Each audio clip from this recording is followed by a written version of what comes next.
the Xi-Kishida Summit, the other summit in San Francisco. This week is the Asia-Pacific Economic Cooperation Summit in San Francisco. The Xi-Biden Summit on November 15, 2023, has overshadowed the conference, but there was also a lesser-known sideline summit attended by President Xi Jinping. Xi met with the Japanese Prime Minister Fumio Kishida on Friday, November 17th, for about an hour in San Francisco. Though the gathering less headlines, the meeting with the two Asian economic powers was probably more relevant than the Xi-Biden talks. China and Japan, like the U.S. and China, have had a cooling off in their relations. The meeting by Xi with Kishida seemed to be part of Xi's publicity tour to attempt to reduce tensions in the region. Also like Xi-Biden summit, there was few tangible results to show from the meeting. As China has become more assertive in Asia through its claiming of the South China Sea and the regional territorial claims through their 9-dash line, it has motivated Chinese neighbors to seek security arrangements of their own.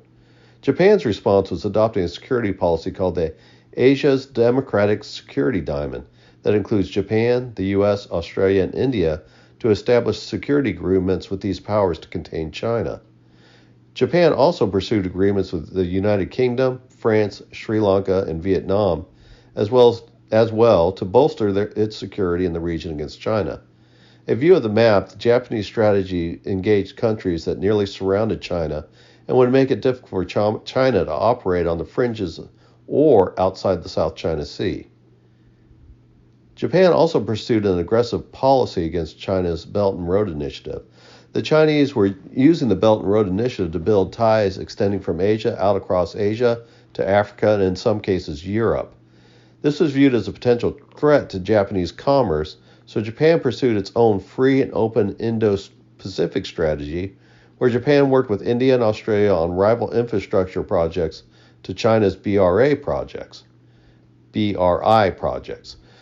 Later, Japan changed its stance to cooperation over rivalry, and though Japan did not directly challenge China's projects, it offered to co-opt and finance post-BRI projects, so Japan was involved in many BRI projects and ensured that China did not have sole influence in the region that accepted BRI support. Japan also banned Chinese telecommunication companies from operating in Japan or partnering with Japanese companies. Japan has also limited chips and chip-making devices to be exported to China and is very similar to the arrangements to U.S. policy. China, for their part, has arrested Japanese businessmen and charged them with espionage, but it appeared Chinese retaliation for Japanese actions, has made claims over disputed Japanese islands in the South China Sea, limited the selling of rare earth elements to Japan, and have banned all seafood imports this year over Japan's decision to release treated wastewater from the damaged Fukushima Daiichi nuclear power plant into the Pacific Ocean.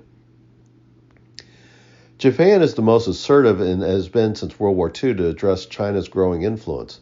The Chinese are pursuing a rapid modernization of its military as it has become more aggressive economically and diplomatically. This led to Japan to rapidly increase its military spending, mainly in naval and air forces. This year, Japan has requested a 13% increase in defense spending for 2024, which had a similar increase in 2023. Japan has committed to increase defense spending to 2% of GDP by 2027 for an estimated $97 billion. This will make Japan a very powerful rival who will have security arrangements with the U.S., Australia, South Korea, and close ties with India and Taiwan. Japan and China are rivaling each other diplomatically, economically, and militarily in the largest area for world commerce, and this is the backdrop to the Xi-Kishida summit. The only small breakthrough at the summit was an agreement of a scientific joint review of the Fukushima wastewater question to end the Chinese and Russians, who followed China's lead, of Japanese seafood exports. Xi used a similar wording to Kishida as he did with Biden to focus on common interests and to pursue those strategic interests that are mutually beneficial to each country to, quote, give it new meaning. This statement seems ambiguous, but it seems to be China's diplomatic speak that China is the one that will dictate what is correct behavior when it comes to common interests. The mini summit between Japan and China did not produce many tangible results, and though it cannot be called a failure, it appears to be the current trajectory of Japanese-Sino relations will continue on the current course. The similar lack of any significant trajectory between the U.S. and China means that when Xi returns to China, there will most likely not be changes to the tensions in Asia except for toned-down rhetoric.